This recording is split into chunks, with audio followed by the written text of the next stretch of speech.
I don't want to command a kingdom's military. I simply want to contribute. To do something that helps people other than us, Mother. We are not the center of the world, and if we do not soon realize that, we will stagnate.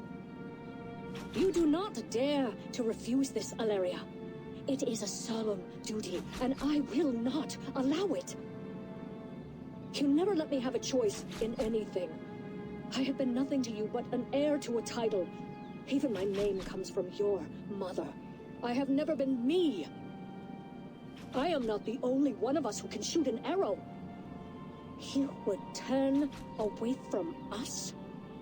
Sylvanas was already as good as I am years ago. Better. Better, maybe, than I will ever be.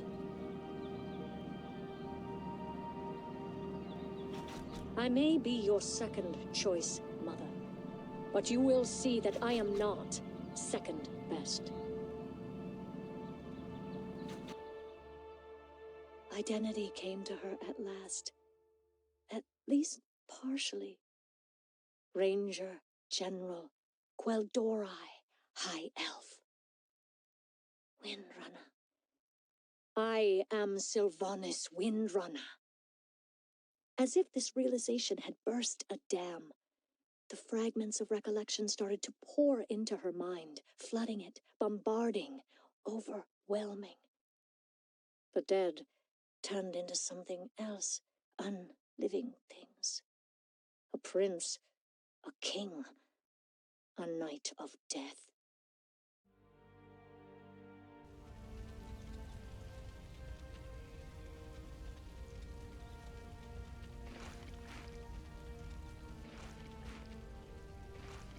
I salute your bravery, Elf, but the chase is over.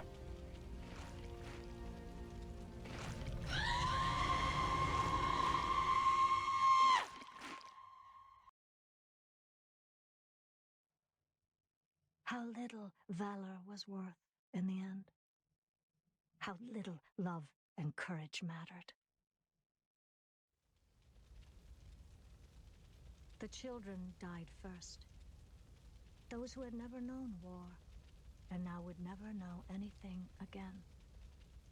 They grew limp in the arms of their shrieking, pleading mothers, as if the sound was nothing more dangerous than a lullaby. The older ones slumped silently to the ground, faces forever pale and still. Her song was killing them. She was killing them. As Frostmourn's chill froze the channel between the mainland and the Isle of Quel'Danas, she followed him. He slew her king. He polluted the sunlight. He restored to ghastly unlife the remains of a once human mage, Kel'Thuzad. All this destruction, all this horror, for this single act.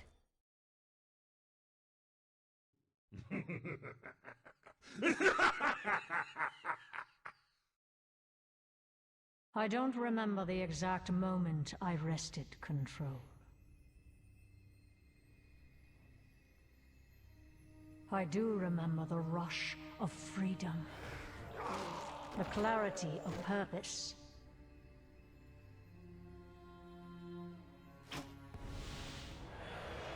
When I loosed my arrow, I sought to become his judge and his executioner. I thought that if I could punish him for his crimes, I would be absolved of mine. Forgiven for the atrocities he forced me to commit against my own people.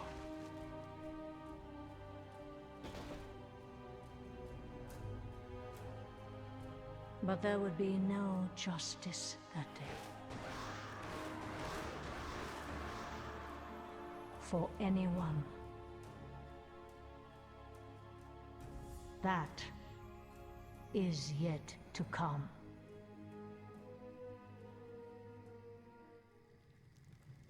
No, do not fear that we will stray toward the Alliance. They have shown clearly enough how they view us. It is my great hope that the Horde can look past our appearances to what we have to offer. Currently, the Horde only has support in Kalimdor. We are not the old Horde. Conquest and domination are not our goals. But still, I intend to keep my people safe and unthirsty. The orcs must not become insular or complacent. It's clear that the Forsaken do indeed have much to offer us in that regard. I heard you were in the Lich King army once, and in that service you take many lives. Service? No, enslavement. I could protest nothing he made me do. I was forced to use the power he bestowed on me to slaughter a city full of innocents, many of whom I had loved in life. Most of the Scourge were not sufficiently aware of themselves or their actions to understand what they did. Some of them, upon recovering their wits, lost them again in horror when memory returned. We have heard of a history like this one before, haven't we, War Chief? Of a subjugate people who do terrible things, and once free from that power, they were filled with remorse. I have seen what the taint of demonic blood did to those who drink of that cruel cope. I do have some sympathy for what happened to you and your people, Lady Sylvanas. Their number are finite. If we don't help them, we doom them to extinction. But it's death not natural. It's this type of existence, right? Who are we to judge? We speak with our ancestor. We know that death is not the end.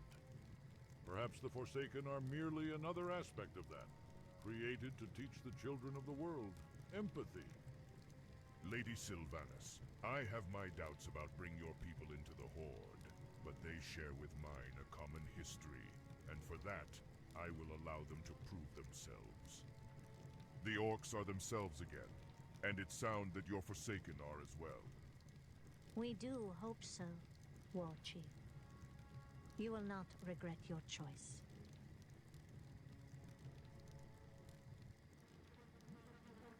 You see, I'm afraid there was some spillage.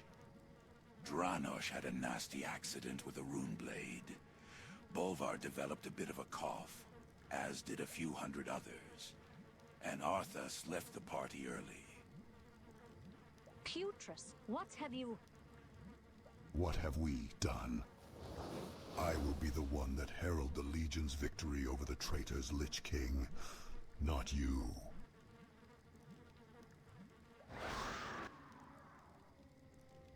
Even some in the Horde were deeply skeptical of both her and the Forsaken. This was certainly not the outcome she had worked so hard to achieve. Fortunately, Thrall believed her. Standing beside me, believing in me, helping me.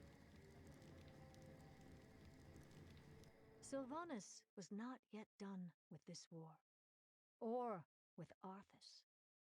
With the Undercity restored to her, Sylvanas made her own way to Icecrown Citadel, refusing to deny herself the personal victory of slaying Arthas. And when Sylvanas finally stood before him, snarling angrily up at his eyes glowing from inside the helm of domination, it was brought home to her just how powerful he really was. She was forced to retreat, vowing to return. And then, the chance was gone. Something had destroyed the weapon and the Lich King too. Others had gone before her and stolen her kill.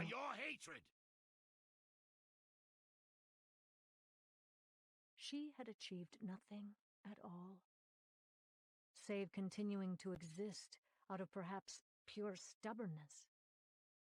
Now there was no reason to continue that existence. 9 Valkyr hovered, silent, pulling memories out of her head to torment her. But she had one last act of defiance left in her. Stay back and stay out of my head. Sylvanas knew she had been destined for peace upon her death, for rest, a reward for sacrificing her life freely and courageously to save others. But that had been the Ranger General's destiny, not the Banshee Queen's. And now, too late, Sylvanas understood.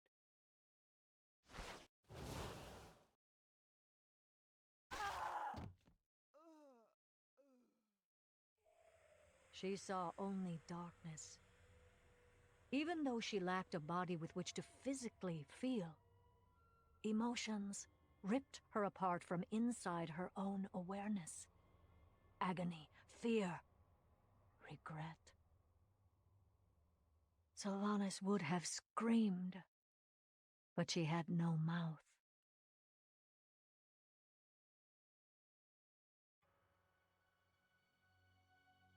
King Arthas is dead.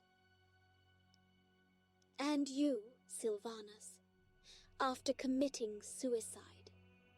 When you can no longer see the meaning of living, you experience the dark oblivion that awaits you on the other side of the veil.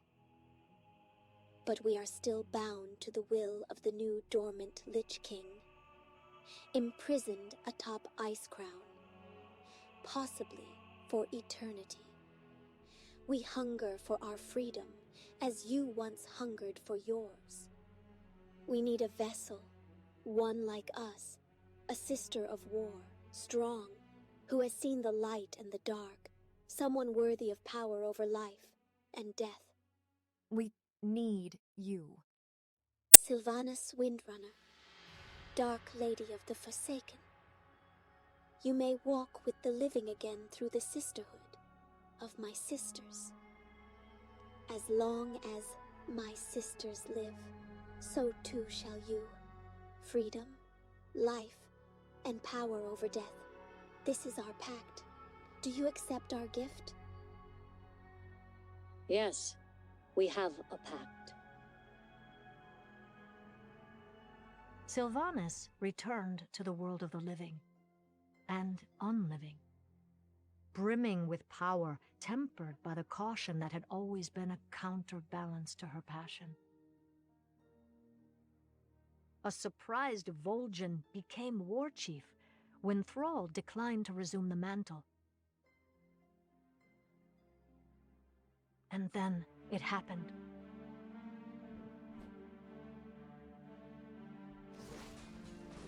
We'll take the ridge and cover your flank. Take up positions! We hold them off! We have to!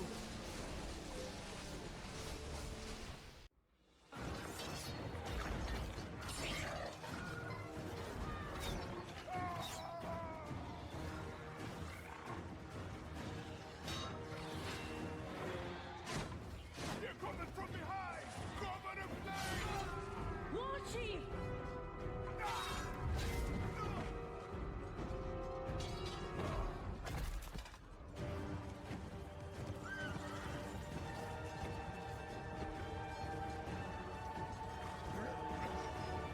Do not let the Horde die this day. There was a choice, but in reality, it was no choice at all. Without the Horde, we'll be overrun!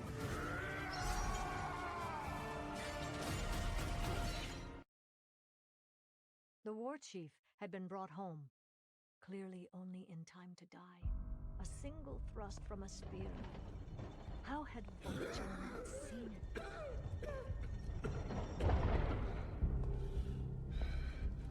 Windrunner, come forward. War Chief. The lower spirits say death will claim me soon.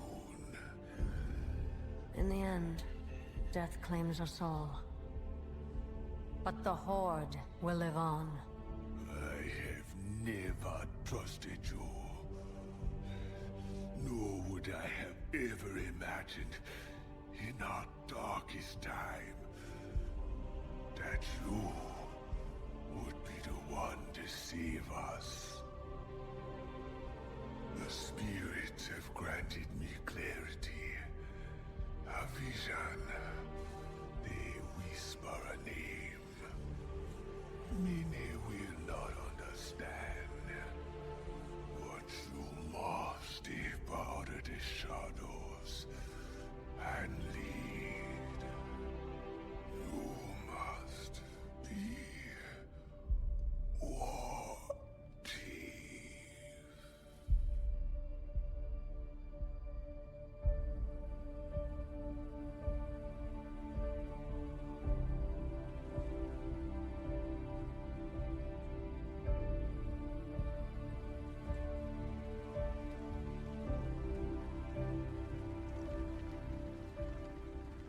Vol'jin is dead.